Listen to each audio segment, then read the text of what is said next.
Core Values, an official podcast of Broken Arrow Schools on the ArrowVision Network. I'm your host, Adam J. Foreman, Executive Director of Public Relations for BA Schools, and this podcast is made possible by our wonderful One Club sponsors, First National Bank of Broken Arrow, TTCU Federal Credit Union, Ascension St. John Broken Arrow, Tulsa Bone and Joint, and the Arrow Group. And let me welcome my special guest today, JJ Jedamski, Director of the Vanguard Academy. Hello, Jason. Hey, Mr. Foreman, how you doing? Is it weird to call you Jason? That is weird. Usually it's just when I'm in trouble. Significant people in my life will call me Jason. For those listening, it's actually JJ as he goes by, so I will refer to you that from here on out. But, I have to be all up on it at the very beginning. No, that's fantastic. My brother-in-law makes fun of me because when I coached soccer for a long time, they would put JJ Jedamski in the paper. He goes, that person doesn't even exist, man. That's not. You're not really here. Yeah. And our other special guest today is Mr. Brandon Chitty, Director of Virtual Programs and Instruction. Hello, Mr. Brandon. Hey, do I get a cool name? I can give you one. Yeah. It may not be good for the air, but I can give you one. I'll let that one fly. So a couple of years ago, parents, staff, etc., all got together and talked about high school configuration and the both non-traditional and traditional ways that students go to school. And I would say both of your respective programs are a byproduct of that. And we're going to get into that today to talk about virtual and Vanguard and everything that goes on. But before that, I'm going to get real personal with you. And we're going to start with Brandon. Oh, Hey-o. I thought I was off the hook because he went first last time. Brandon, why don't you tell us about your educational journey so far, where you've gotten here, like where you went to high school, college, the whole nonsense. Yeah, so I actually am a BA grad. I graduated from Broken Arrow Public Schools in 2002. Go Tigers. I was the first. I came to BA in sixth grade at Centennial. I was the first graduating class out of Centennial, so that was a big deal, right? Like that school seems old now, but that was me back then. Then went to South and then the Broken Arrow High School and went to school to be a fireman because that's what my dad did, right? So interesting. Yeah, man. I did not know that. Yeah, so I was like the smallest guy there, right? And so, which my dad's not a big guy either, but there's big competition in being a fireman here in Broken Arrow and Tulsa area, and I sat and I was in it, so I went to school to do that, and found out that the majority of that job is dealing with tragedy, death, and because firemen are first responders, right? And I just had more of a heart for the living, and so I was going to school, and I was subbing. I didn't really know what I wanted to do, and I had a situation where I was subbing. I think I was at Union, and I had this kid, sat down and helped her.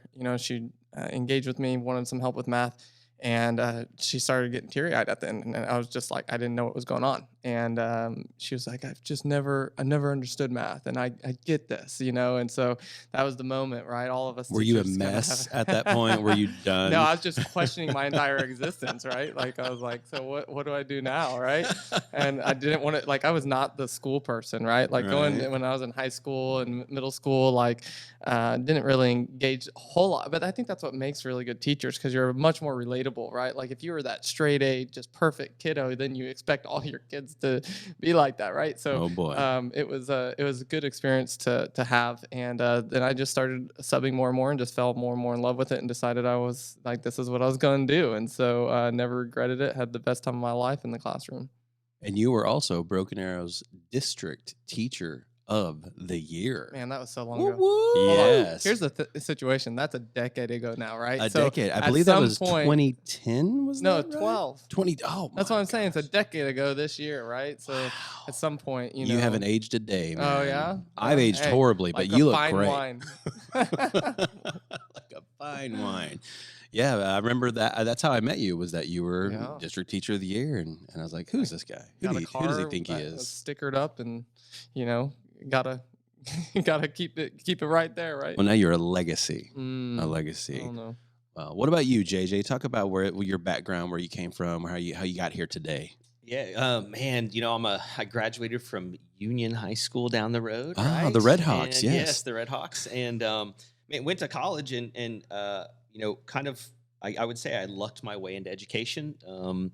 Was playing soccer. My college soccer coach was Charlie Mitchell. Used to own restaurants in town, former pro soccer player. The Charlie Mitchell restaurants? Charlie Mitchell, yeah. I used to go to those as a kid. No, man, and it was cool. I used to work in the chemistry lab and tutor in college, and I was helping him coach the girls team, and they had a horrible practice, and he told this story. He asked him, set him down, said, who's your best friend? And they were like Sarah and Katie, and picked up the soccer ball. And Charlie said, "This is my best friend. It got me to travel the world and helped me open restaurants when my playing career was over. And then his restaurants went away and had some other stuff go on. And he became a soccer coach in college, and that kind of got him back on his feet and going, moving in a good direction."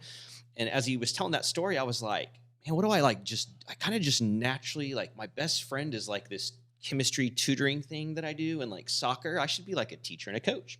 So I took the alternative certification test, right, and applied for that deal and got it, and got a job in Tahlequah, Oklahoma. So I was there 3 years, came to Broken Arrow North, awesome, really cool school. Was there 4 years, went to that Union place as a coach and coached for a couple of years, ended up in Bentonville, Arkansas for 6 years, became an administrator there, and then came back to Broken Arrow as the student activities director for several years, left to go be a speaker for 2 years. Now I'm back in BA as the director of Vanguard. So I've bounced around a lot. I know people are like, man, you've been a lot of places. I have, but to me, it's always been like a really cool opportunity. I always tell people my purpose in life is to help people live a better life than what they would have if they never met me. And so as long as I'm fulfilling that purpose, the role doesn't matter as much as long as I'm connecting to that purpose. And so that's what I'm doing now at Vanguard. Well, Brandon and I are better for knowing you right now in this room. Oh my gosh. Yeah. And like professional speaker, what are we going to do? I'm just going to turn this over to you. I'm going to go take a nap in the corner. So you were at Tahlequah Public? Tahlequah. What years were you there? First job, I was there 98, 99, and 2000, 2001. That's when I was in school there. Was it really? Yeah, man. That's when I was at school. That was a great first job. So I was a science teacher, and in Tahlequah at that time, they had a science building, and there were 6 teachers in the building. And essentially, I worked with 5 phenomenal ladies that, because I was alternative certified, a lot of first-year teachers don't really know what they're doing yet, right, until you actually do it. And I had 5 mentors in that building that turned me into a decent educator, right? And when I think about my career as an educator, I go back to like the beginning. I was just really lucky that I was hired in Tahlequah and worked with 5 ladies that wanted to pour into me and help me become a decent educator. So I'm very thankful for that experience. Are they still teachers to this day? Do you know? A couple of them are, yeah. A couple of them. One of them just retired this past year, Vicki Elliott. She was like really my mentor on paper, right? But all of them were my mentors. A couple are, I think one's in Muskogee. I think one's still in Tahlequah, still there. One is now, I think, out of education, and I'm not sure what the other one does now. Interesting. I didn't know you were a science person. See, I'm just learning all kinds of stuff today. You're a fireman. You're a science guy. I am so boring. You guys have these amazing backgrounds. So let's talk about your areas of expertise. And since I started with you first, Brandon, I'm going to go over to you, Mr. JJ. You are in a brand new facility called the Vanguard Academy. And for those who are not aware of what it is, give me just a little, elevator pitch of what Vanguard Academy is. Yeah, I like to tell people we're a school of innovation, and essentially we do 4 things differently than most schools. We're holistic in our approach. We're trying to grow students' knowledge, skills, creativity, mindset. We're interdisciplinary. When students go to a class, it's typically more than one subject combined. We're competency-based. We focus on growth and not grades. And then we provide a high degree of student voice and choice. So students become juniors and seniors. Really, they get to pick a problem they want to solve in the world or something they're passionate about and pursue it. So essentially, that's kind of like the 30-second version of what Vanguard is. That's amazing. It needs to be on a brochure or something. It might be, actually. I think it is. So when you say that like they're not grades based, I bet that was a challenge going into a world where we're very grades based around the state and national standards. How was that navigating that? Yeah, so I think sometimes people hear like competency-based and stuff, and they go, oh my gosh, what is that? Essentially, we're just really focused on growth and getting students to a place of like advanced and mastery, right? So we use a rubric for everything we do to measure growth in those 4 areas: knowledge, skills, creativity, mindset.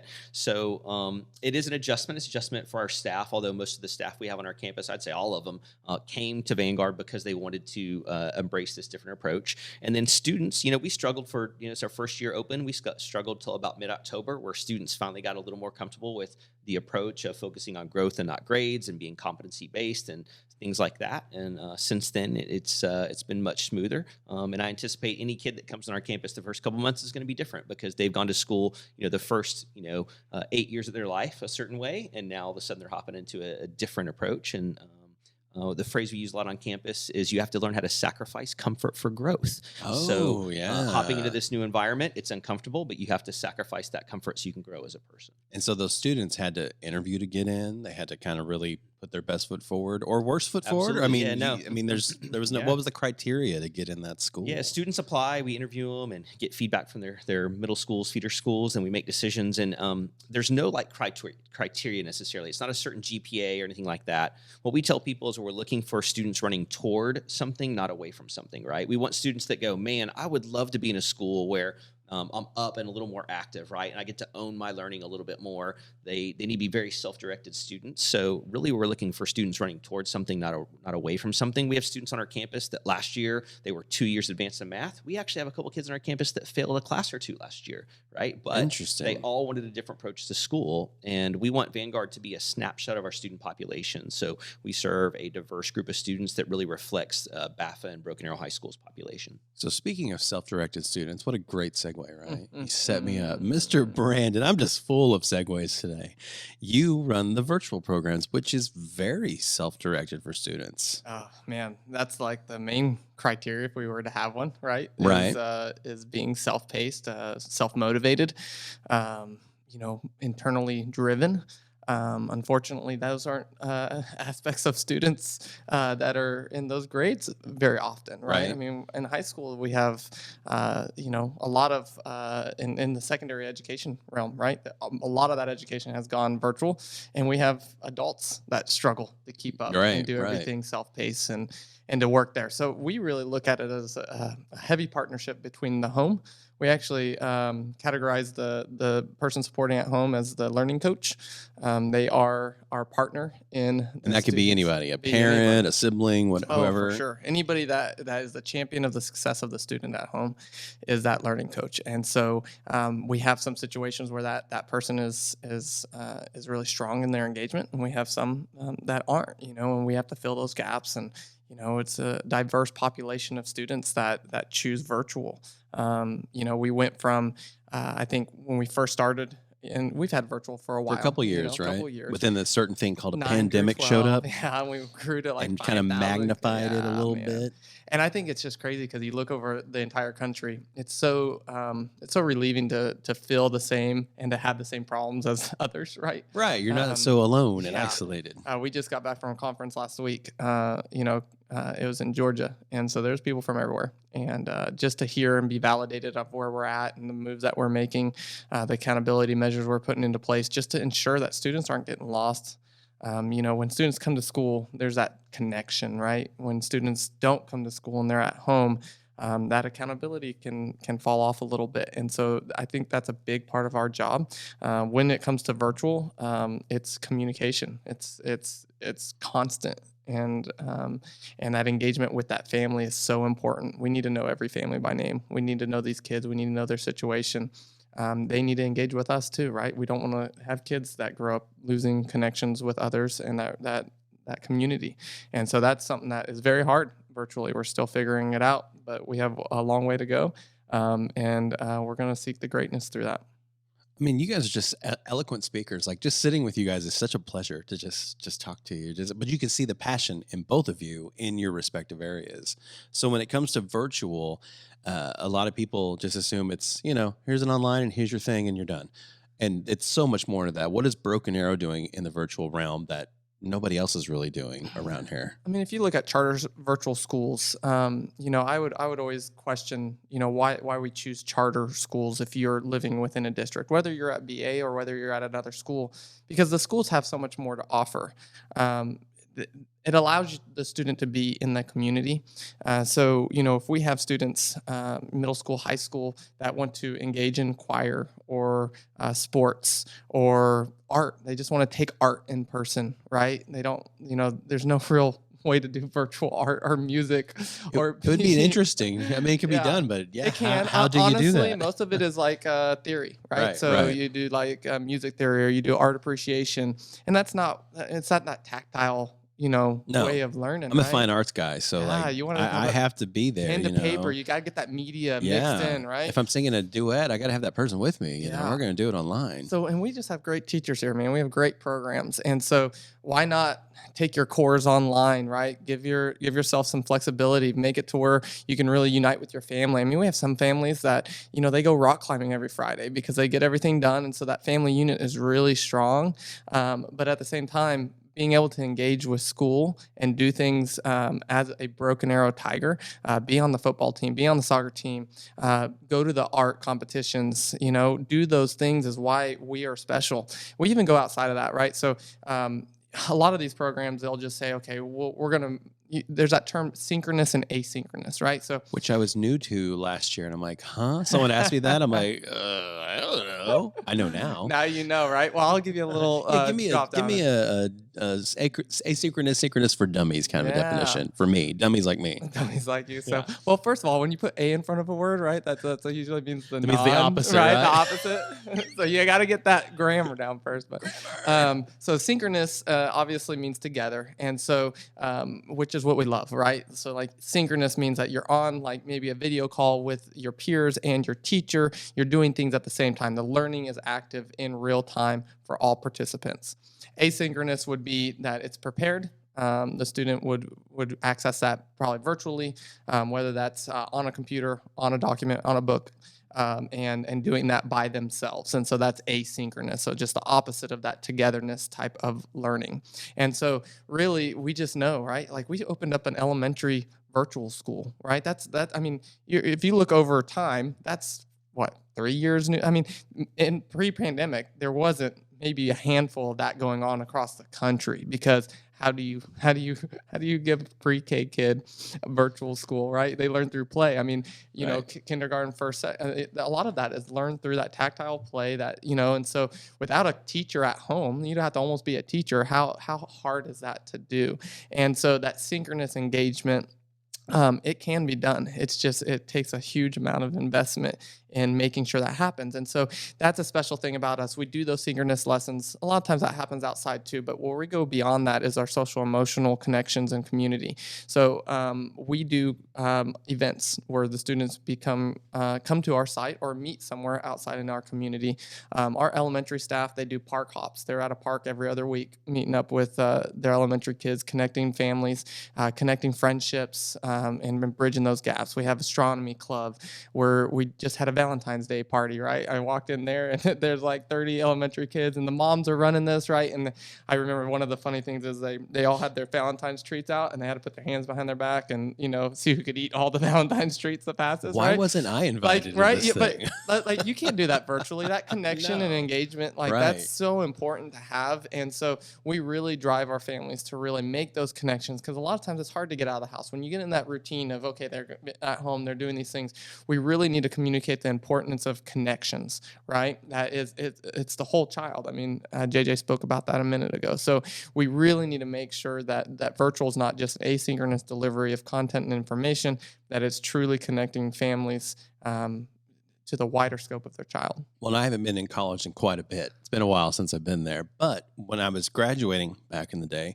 it seemed like it was going to more online courses anyway. And now that's almost the standard. Yep. So I think we're doing such a great job prepping those kids for a college atmosphere. Well, not only that, but our distance days, our days when we send kids home. District-wide, absolutely. Our teachers are onboarding that content a little bit more. So yeah, I mean, the readiness of our students in that next stage is definitely going to increase. So I bragged on you earlier, Brandon, about being District Teacher of the Year, but I forgot to brag on Mr. JJ for being the state champion coach of the soccer team last year for Broken Arrow Schools. So yes, I'm going to brag on you. Oh man! Not only are you a scientist, but you're a soccer player too. What's crazy about that? He earned that in like that. How crazy is that? How good do you have to be to get that title? He's that within good. like. It was 24 days, right? But here's the deal: it was just a unique situation. And for people that are listening that don't know, last year we had our soccer staff changed suddenly about a week before the playoffs, and myself and our current superintendent, who is the associate superintendent at the time, Chuck Perry, ended up being the coaches of the team. And man, they were a very talented. They had a lot of talent. They were having a good season. It was just a unfortunate situation, and got to hop in and coach, and I haven't coached in many years, and neither Mr. Perry. And like riding a bike. Right? It is like riding a bike. I'll tell you what, there was no pressure. What was cool is there was no pressure there, right? Because you know, when you're the head of a program and it's your program, I think there's probably more pressure there. I've experienced that before of like, we have a great team, we should win or be successful or make the finals, or, you know, for us it was like, hey, let's focus on being the best we can be. Right? That's all literally we can do. Let's have a practice. Let's go, okay, cool. Here's something we got to get better at. Let's get better at that thing. Let's talk about being tough as a team. We kind of definitely messaged a couple things to our players that we wanted them to kind of embrace. One of them was just playing tough and being tougher than the other team and stuff like that. And man, the players, they were just, you know, I think they were just hungry and recognized they had an opportunity to be successful, and they embraced it, and we ended up winning a state championship, which was really cool. So, well, I'll tell you what, you had an impact on those kids, because I've visited with a few of them after that, and you had like such good kids on that team. Like, not only were they good players, but like just good human beings.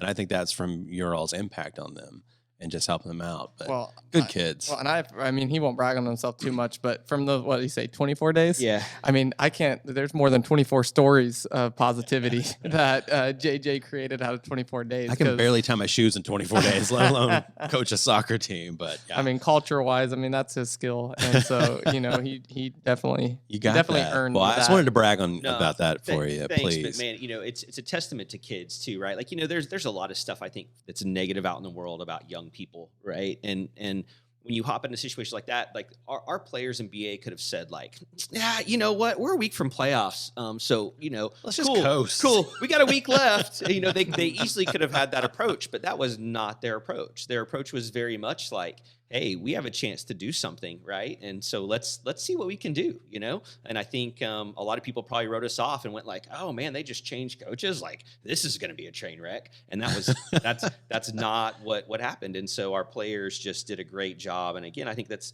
just speaks to like who they were as people. They were great kids, and they weren't going to let the circumstances dictate their season. Right. This was like a plot of a movie. I feel like it's coming out. Yeah, 2024. I think it was. I'm going to be honest. It would be. There were some really funny. Like here's just a great moment when you talk about culture. You wear pennies or bibs when you scrimmage and practice, and so what we found when we got into the program was that kids would show up to practice and some would like not have a shirt on, or they would wear different stuff, or you would give them a penny to scrimmage and they would just throw it around their neck randomly, and it has like the BA logo. And I remember Chuck Perry, I think he used Manchester City. He was like, hey, do you think the guys at Manchester City, like one of the biggest pro clubs in the world, do you think they wear their bib like backwards like that and stuff? And the player's like, no. Then why are we doing that at BA? And you could see the kids go like, that's a good question, right? And so they flip it around. And there were a little bitty when you talk about a coach, I think people think, tactically we're coaching kids, which we did a little bit, but really our coaching was more on moments like that. Like, hey guys, let's look the part, right? Let's act the part. Let's speak the part. Right? And so we just coached them on, hey, let's put our bibs on the right way so we look like we're a team, right? When we come out for a game, let's have everybody in a warm-up top instead of like 2 dudes without a shirt, right? And 3 guys with their own little hoodie on and everybody in uniform. Like, and so a lot of that cohesiveness. Stuff well, that creates cohesiveness and leadership, like student leadership, right? So accountability, right? So like the kids now don't have those tags on the right way. Yep. And that's that culture, right? So. And the listeners don't know this either, but Mr. Chitty is also a soccer aficionado, yes, or football, as they say in the rest of the world. Well, you got 2 guys. We actually we probably could do an entire podcast with just talking about soccer. We can talk pickup soccer. I love this phrase. Everything counts because everything communicates, right? So when you just throw your bib on and the logo's not showing, or it's backwards, or it's inside out, right? That communicates something to people, right? When you show up to a warm up and you've not wearing a shirt, and some people wearing hoodies, and that communicates something to people. So those things, they're simple things, but they're not little things in the scheme of a team and a program, right? And getting kids engaged, emotionally committed to each other. So those things are really important. It's all in the details. I have to share a funny story. So I love funny stories. Well, it's all about how you perceive, right? So the other team sees you. you look put together, and you have those active stretches, right, where they line up in 2 lines, and they're, the coach isn't directing them, right? When I show up and a team is completely doing their whole warm up without any guidance, that's intimidating, right? That's an intimidation factor. And so I assistant coach for my daughter's team, and we're a competitive team. And it's funny because the coach would always, I questioned who we sent in to do the coin flip, right? And it was always the same 3 girls. And I was like, because, back in the it was like, okay, who puts their hand up first? Or, who did the best last week? Well, guess who he chose every time to go up there? The biggest, most intimidating girls, right? And so that's just that perception, right? Put it together. That is awesome. Yep. So we're going to go back on track, even though I could talk to you guys forever and ever about this. I love it.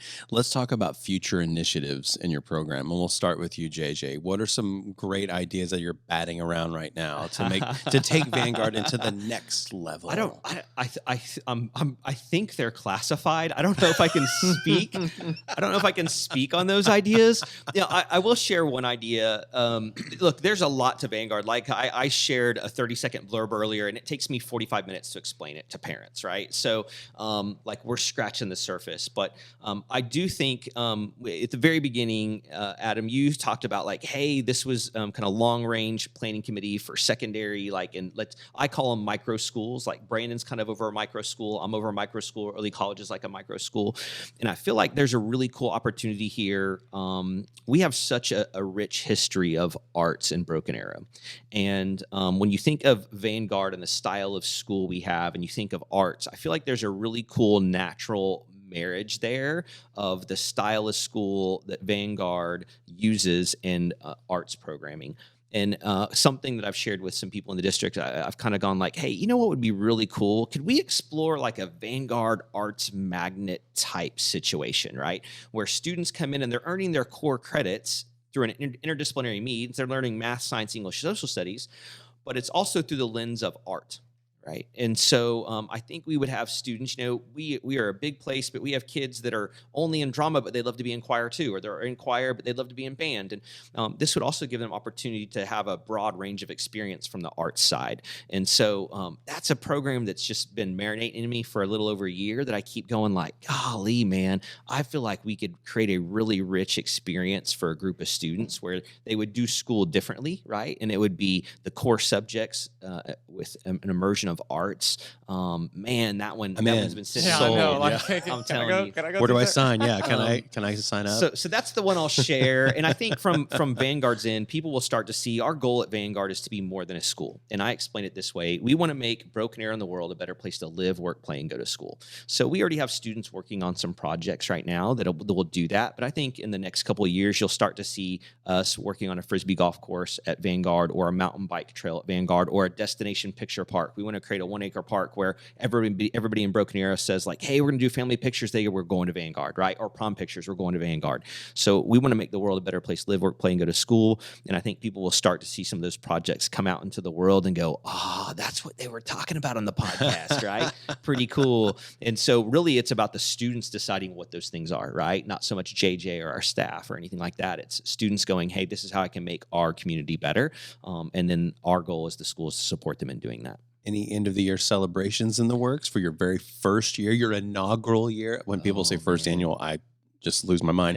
Your inaugural year as Vanguard, anything fun? Man, this is what's cool about opening a school is you do get everything's a first, which is really awesome. And so we've got a couple of things that we've been talking about and discussing about how we're going to close the year out. Right now, we're really focused on accepting our next set of freshmen and how we did something really cool last year. Every kid that got accepted got a pair of cardboard VR goggles, and they had a QR code. They had to put the VR goggles together and scan it and put them on. And it was a video of people, telling them you were accepted. It was a 3D video, or VR video, which is really cool. So we have another really cool way to welcome kids this year. We've put a lot of energy into that over the last couple of weeks. I'm excited to and see so, it. How do you step up from the VR experience? I know, man. Right. I show up at the door. It's real 3D. Yeah. It's just me. It's about creating irresistible experiences, right? And Brandon talked about this. You want to create irresistible experiences for students and their families. And so when you think about how you're welcoming a kid into your community at Vanguard, we want to make that an irresistible experience. And so we've put a lot of energy into that right now, and we haven't really looked toward May yet, but I think we will probably start doing that in the next couple of weeks. Tick, tick, tick. I know. It's not that far away. Yes. Mr. Chitty, what about future initiatives for virtual? You know, I just feel like I just jumped in here just yesterday, right? And so you did. A lot of it was just been evaluations because no one really knows what this looks like in the future for grade school kids. Truly. That's what we're dealing with. Yeah. Right? Like grade school kids, middle, high, it's all new. It's brand new. I mean, you could say you did it 15 years ago because you had online content, you delivered a couple courses, but these kids that are at home doing this full time all day long, it's brand new. And I would argue that, nobody's doing it perfect, right? And so a big part of it is parent education. So one thing that we're really looking at doing next semester is really having some courses to where parents kind of have to go through those courses and understand the responsibility. I mean, we created that learning coach contract and kind of talked about that, but just really understanding the partnership and what they're taking heed of their students' education and making sure it's the right fit for those students. Kind of had a creative idea to where, they're actually the educator. So can we credential these parents as an educator so they can go get discounts in our city for being educators? You might send right? them down a whole new career path, Yeah, like when you know. got one. Yeah. You never know. Yeah. So really just that partnership with families. We're also right now, a lot of our elementary is a synchronous environment. And so really looking at trying to figure out if we have the numbers and the capacities to be able to have a first grade virtual teacher that just has and they have an actual schedule to where they're synchronous for 2.5 to 4 hours a day, and then they're given tasks throughout there, and they're just, it's at home, but it's very engaging, and so that has been more of what I've seen across the country as more successful. It's not the easiest thing to do. It's not the way to make money, but it is the right. It is more down that right path. And so whether we get that fully next year or not, the goal and pushing into engaging kids more and to making sure that they're being educated and immersed in school is very important, because we don't want to lose the skill of school, right? We don't want to lose the skill of students being able to come up and incorporate themselves. And so even looking at to where our virtual kids can come once a month to one of their sites and be walked through and have lunch at school and go to the library and experience those things. Just growing what we're grassrooting right now, I think is really what we're working towards in the future, and really getting the word out there that this is a viable solution and you're not going to lose your connections, but we need that engagement from both sides and really making those connections. Well, and you said it's hard and the easiness. So to paraphrase one of my favorite movies in the whole world, A League of Their Own, when Tom Hanks says, it's the hard that makes it great. Man, and I love what he said, is like, I go by seek discomfort. Like that is literally how I live my life, because you learn from it, right? Yeah. Like, oh, yeah. I mean, some of the worst situations I've been put in where I've wanted to quit, those are the things that have made me who I am, right? I mean, from adolescence to now. And I think it was just maybe a year ago I realized to dive into that, right? Like whatever it is, that to seek that discomfort. I mean, I tell my kids that every day. If it's hard, go harder, right? Like that's where you need to go. Well, both of you have had the hardest jobs in the world, your parents. So you already had the hardest job ever in the entire universe. Yeah. The rest of this is cake. Soccer team. That's true. Virtual. Yeah.